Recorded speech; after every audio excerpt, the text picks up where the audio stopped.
Hey folks, Jonathan here. Getting started on the next rat rod build, and here is our, I think it's about a 3940 Ford front end, and I've got two of these. I think this is the car, but I'm not positive. Could be a pickup truck, half ton or something. I'm just not sure. F1, I think, if it is a truck. But I've got another one that's got bigger drums on it, but don't know which is which. But anyway, the plan is, well, I don't have no real plan. The problem is the way this wishbone is. You know, I really wanted to split it, put it on each side of the frame, but it's not looking good because, you know, you can actually order a kit for this, but I don't want to do that. I don't want to spend the money on it. It's not that cheap. But you know, I thought about, well, you know, your spring pivots on here, you can weld this in. You know, this is all forged stuff, so I mean, you can weld it good. But then you run into a problem on these. You know, they got to come straight back to the sides of the frame, and right there is what you run into. You can't bring it straight back, so really you need all this to be mounted in closer with a shorter spring. But I don't want to do anything like that either, because I like my heavy spring, because we're running that big block. So that truck motor is pretty heavy. So I'm trying to figure out what's going to be best on this thing. May end up going with just running it just like it is, and we'll just keep the engine up high enough to clear everything.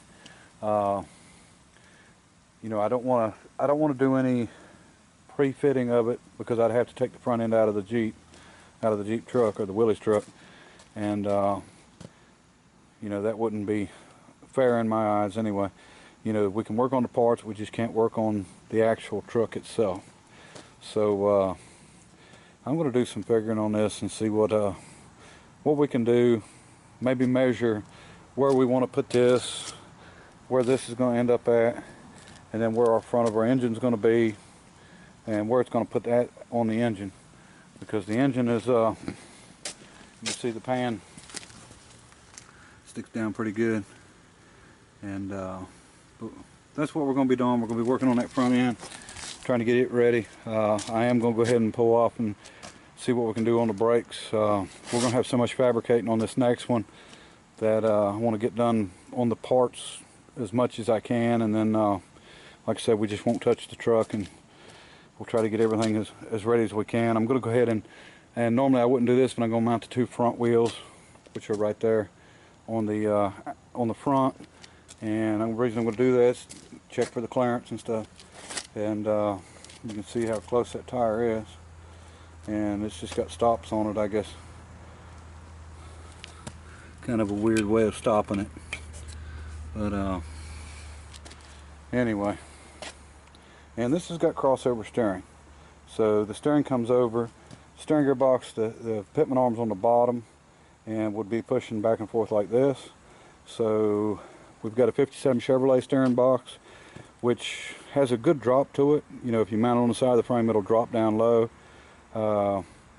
We've got hopefully a Vega box coming, and then I've got a 64 Chevrolet box, and I've actually got that other Falcon, the 62 Falcon parts car. The box on it sort of, you know, looks like it might be something we can use, and we just want to make sure we get enough swing in it to be able to do the full radius, because this, if you look at where this is at and the actual pivot point out here, that's a, you know, a pretty good distance. What we can do is whatever car that we're looking at the box on, we can measure and, you know, see how far it moves, get us a good idea, or we can move this back and forth and get a measurement. Won't be a problem. But you know, you want it to hit the stops on the axle. You don't want it to hit the stops in the box, and you know, that wouldn't be good.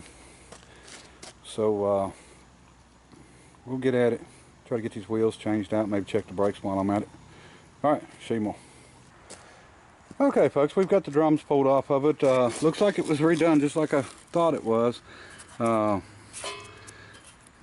Actually, I don't think it's had any fluid in it. They're nice and clean in there. But I'm still going to take these wheel cylinders apart, and might be a little rust in that one. So we'll either get the numbers off of them and replace them, or we will rebuild them, one of the two. Probably, I mean, if there's any pitting at all in them, I mean, I'll replace them. The shoes are actually in a lot better shape than I figured they are.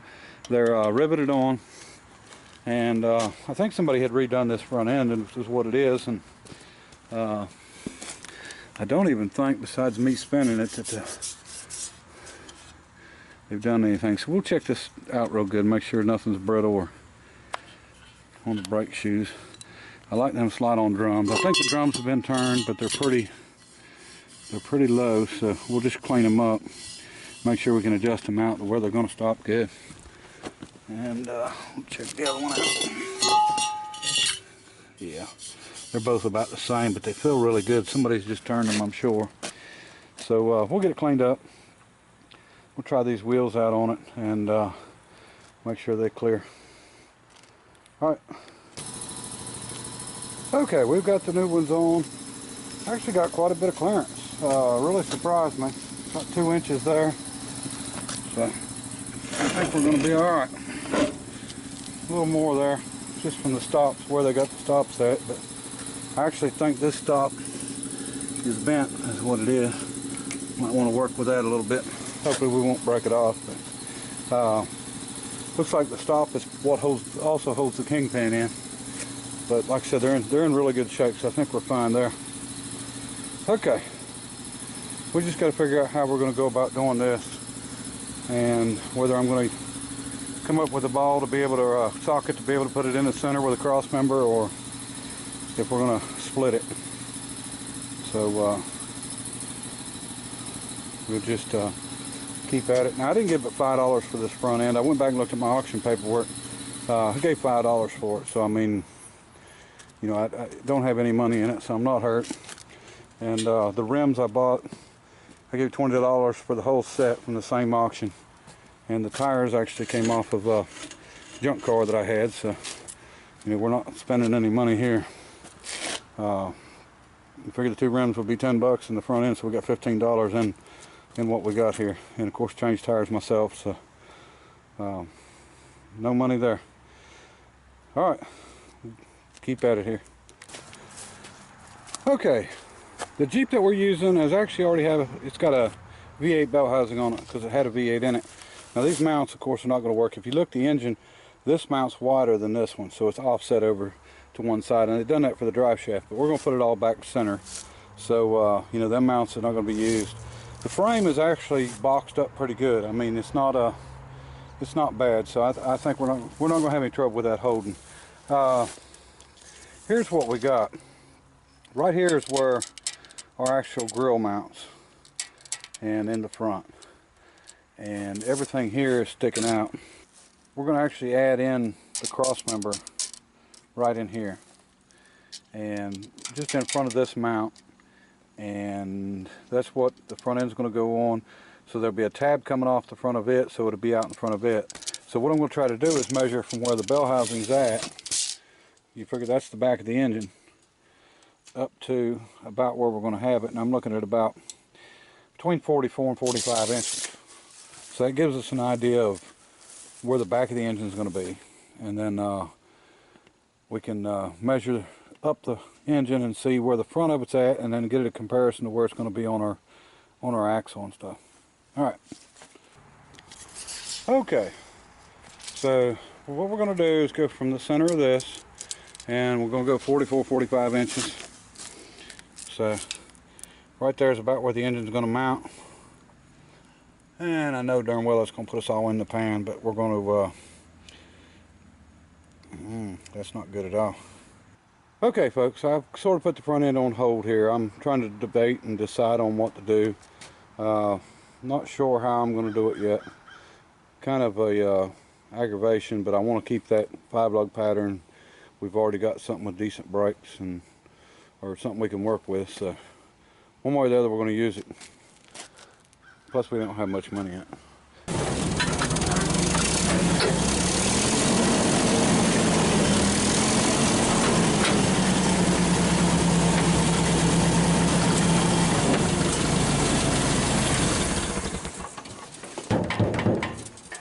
All right, went out back, went ahead and cut out a rear end.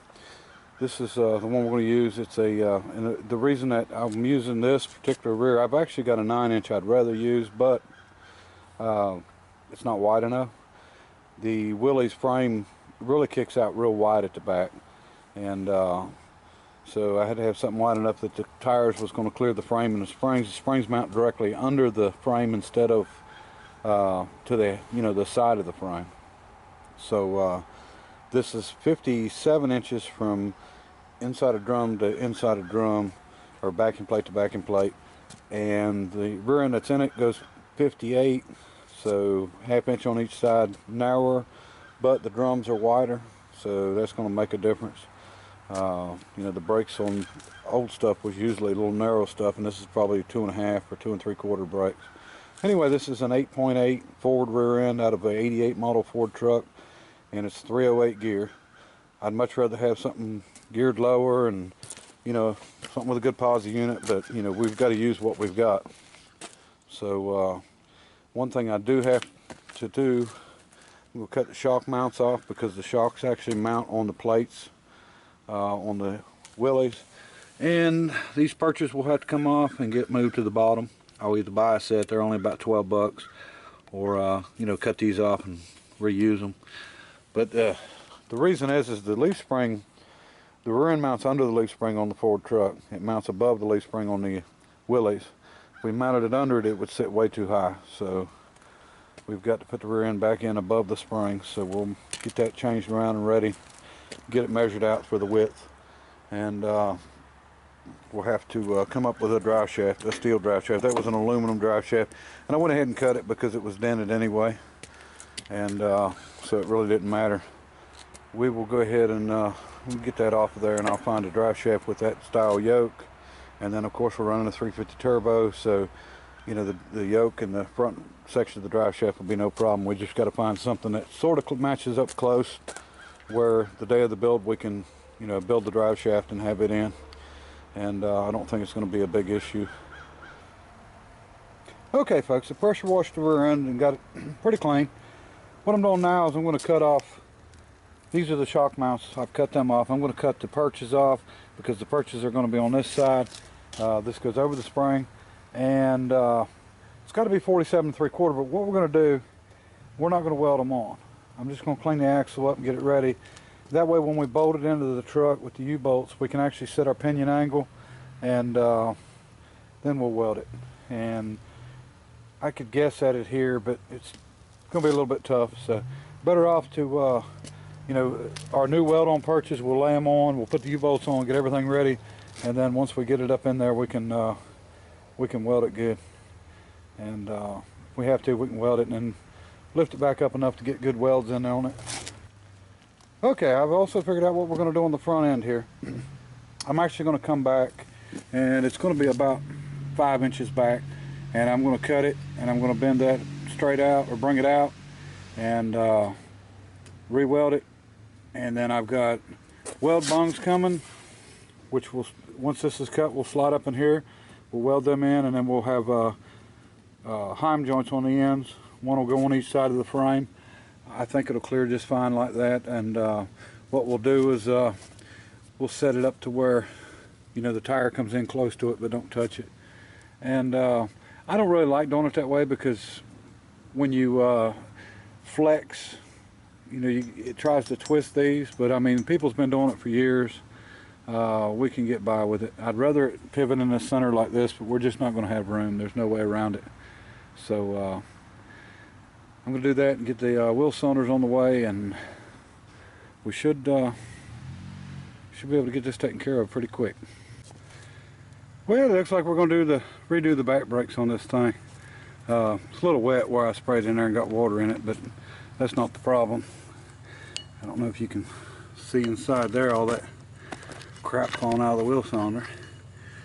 So we're going to replace the wheel cylinders, brake shoes, we'll turn the drum, and this should be ready to go back.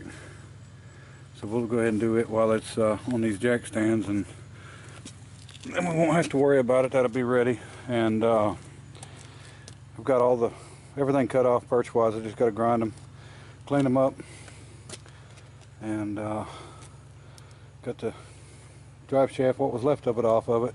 And we're not going to run emergency brake cables. I'll go ahead and take them off, That's something if somebody want to add back on later, they can, but we're not worrying about it on this. Again, it's just a rat rod. Okay, pulled the other side off. We got an axle seal leaking. I checked. I don't feel any bearing play in it. I think the bearings are fine. But when you turn, I don't know if you can hear that. That's actually the spider gears.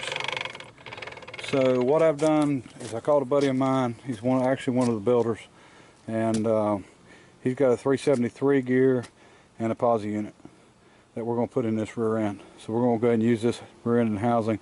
My only other choice would be go back and cut another one out. I've actually got another one, but you know, we're probably going to run into the same thing, having to do work to it. So we're going to make just a trade, and I'll go ahead and go with 373 and a posi unit. That way, that'll be a whole lot better. And because you know, I wanted the lowest gear we can get, and then that posi unit's going to make a whole lot difference. Instead of looking like a fool out there with spinning one tire, maybe we'll look like a fool spinning two. But so that's where we're at on the rear end. I'm still going to go ahead and get the parts, and we will get it together. Next thing tomorrow, we're going to go ahead and get our engine started up and check it out. I just got to bolt the manifolds on, throw some plugs on it, set of wires, and carburetor, and just get some fuel to it, and we'll put some blocks or something where we can fire it up and check it out and see how it does. So alright, till next time, bye.